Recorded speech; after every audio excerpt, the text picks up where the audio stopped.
Hello, welcome back to this video, and today we're going to continue with the saga of the disarms on this side. We're going to continue with our snake disarms from this side, from this angle, but today we're going to actually try the third quadrant. In this case, the third quadrant is the one that is going to occur on the third, in the top on the left, in this case, the top in the outside of the stick. So in this case, the idea behind this is similar like what we were doing on the first one, which is going around.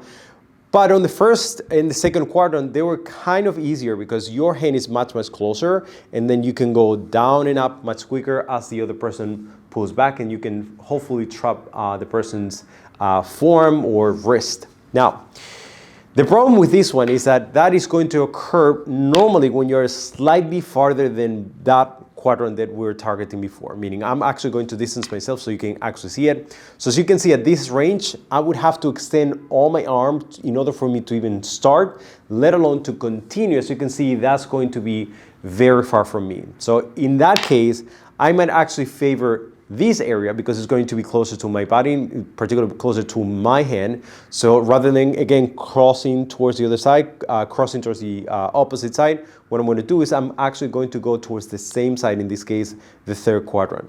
So after I do that, I'm going to go down into the side and try to trap. However, that is the best case scenario. And as you can see, it's a very unrealistic, taking into account that the other person is going to pull back immediately. As you can see, it's going to be very difficult for you to pull it off. Now, that doesn't mean that you are not going to train in it. That doesn't mean that there are no tricks to make it work a little bit easier. Now, the first trick is you're not going to go down and up as you were doing before that much. You're not actually going to go in a circular motion. Instead, you're going to shoot from here a straight line to go towards the other side. You still want to go up to lift the wrist. That's also crucial. Don't leave it here because the person can counter immediately by pushing downwards, and then that's not going to work the same way. So again, there still needs to be that component in which after this you go up, and that is crucial, and then you're going to trap. But as I said that, I realized that one thing is also needed, and that is if I just go here, the person pulls back, the person can still slide it. So I want to maximize, again, the chances of me being able to trap the stick. So when I go here, I want to push the stick towards the back, and I want to put my forearm towards the other side, kind of like forming a sandwich between my stick and my forearm, like this. Once I do, it becomes slightly easier for me to trap right away. So again, one more time, is this. As you can see, it's much easier for you to trap it. Now, once you have it, I'm going to now go towards the other side so you can see it. It's much easier for you to grab the forearm, but there's something going on, kind of like towards the wrist. As you can see, my wrist is also in a compromised position. Even if I lift it, the person can easily just push down like this, and it's going to undo that movement because my hand is already twisted. So how can I maximize that idea? So first, again, I'm going to push against the forearm. Second, I'm going to go high. But third one, I'm going to kind of like chop towards the side and grab it like this. I'm going to face slightly towards the side. And that puts my wrist, instead of putting in a bent position, I'm going to be facing more sideways towards the other person. So you can see it's a little more straight. So those are the keys for me to even start doing anything. But I haven't explained yet any disarm. That's just to get to the point in which you can actually start doing the disarm. So again, one, push against the forearm. Make sure that you have that. Second, you're going to go straight, in a straight line, going towards the other side. You're not going to go down and up as much, but at the end, you really want to push up. So again, once you have all of those elements, it's slightly easier for you to go around and trap it. Once you trap is when we're going to start looking at disarm. So the first one is going to occur by moving towards the side. So I'm going to do this. As you can see, that alone can put much more pressure towards the wrist. And sometimes, and again, this is just sometimes, you're going to be able to take it out. As usual, you don't want to just rely on one thing. You want to have as many things and options as possible. So even if you manage to do this, you still want to remain with the option of striking the face. That's why my stick is going to remain on this side so I can attack the face. Plus, it's protecting me against that hand because, as you can see, the other person can punch you. So you always have to be mindful of the other hand. So one more time is this. And if the person punches you, you lean back and strike that hand as you try to do the disarm right after, okay? So again, the first option, we're going to repeat that, is going to be this and push towards the side. That's the idea. And if everything else fails, you can use either yo puño, which is one option, or if you do it correctly, this, you're going to be able to strike with the end of the stick. Now, what is the difference? Sometimes when you're here, this is what's going to happen. You're going to bring this towards the other side, and then you're going to kind of like go underneath, and you're going to push that kind of like against your own armpit. So when you do, you have to make sure that you don't go super far and then trap your own armpit, meaning trap your stick with your armpit, because in this case, after you grab, it's going to be difficult for you to release it, let alone to attack. And if that's the case, you're going to be using the puño. So what you want is to, again, go down and up and freeing these by sticking it towards your bicep. Then, as I said before, you're going to step towards the side, and that's the way in which you can open it, right? There's also one little detail that I want you to observe. Once you do this and step towards the side, you can also use the step to twist and add more power by twisting downwards. So it's not only twisting inwards with your hand, but also pushing slightly downwards, so that makes it easier for you to release the tension, and then kind of like release the tension and open the grip in this case, and taking the stick. So that is the first option. Second option, very similar to what we were doing before, but now I'm going to strike the person towards the face, and look at what I'm going to do. I'm going to step backwards. So I'm going to do this, and I'm going to pull towards the back like this.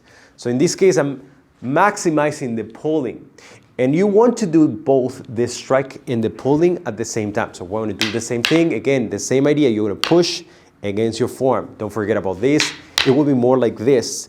Keep in mind that in this case, one more time, 1 and 2, you're going to go over. Okay, and one more time, this. Once you have this, you trap and you strike and pull back.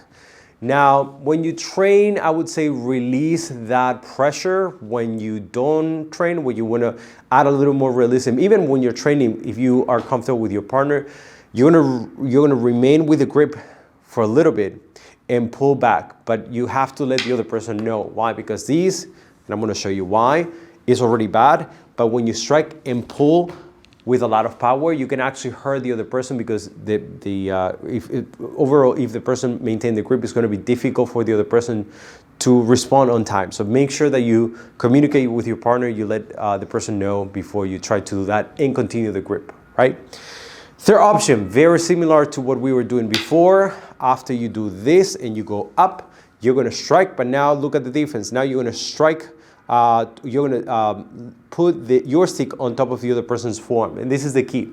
You're not going to go straight towards the puño, and definitely not straight and close towards your fingers, because you might hit yourself. So again, we're going to do the same beginning as we have done, 1 and 2, striking, lay on top, at least for training. And look, this is important. You bring it back and you trap it. All you need to do now is pull back and do a motorcycle move like this, and then you can open. Let me do it one more time. 1, 2, 3, 4. So you can see it's slightly easier once you do it slightly faster. And again, the strike is going to be used as a diversion. Let me actually repeat that again, and let's actually analyze the possible case scenarios. First of all, the person might strike you on the face. You can do this. After that, you can strike towards the face, and the person is going to be distracted by that, and you're going to place it and slide it.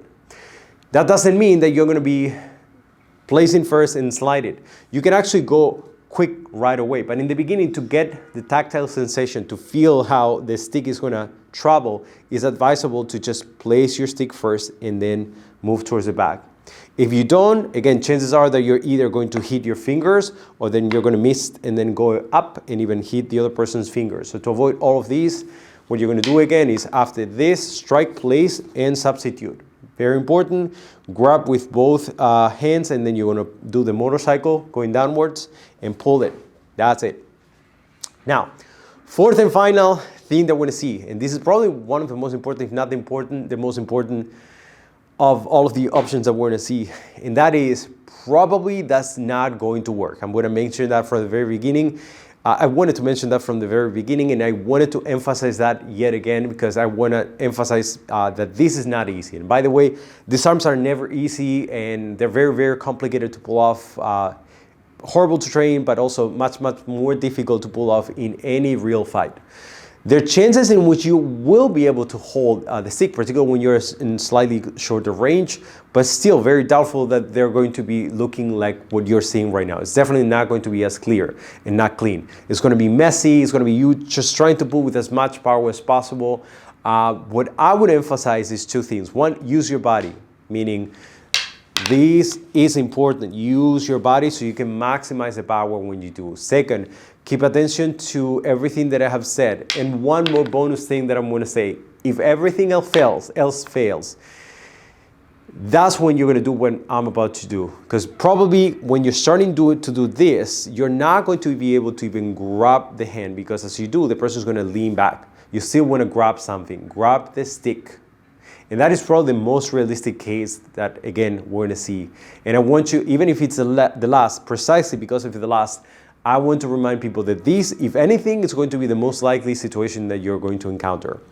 1, 2, again, this against, and when the person starts moving, I still am going to trap the stick. As you can see, my hand naturally is going to be already in a bad position, so I want to minimize the amount of time that I'm going to spend here.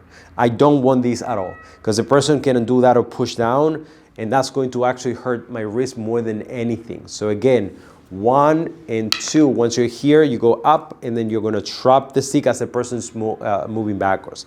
Now you're going to strike the person's face. Even if this fails, this is important. As you do, lift the stick up, boom, like this, as far as you can.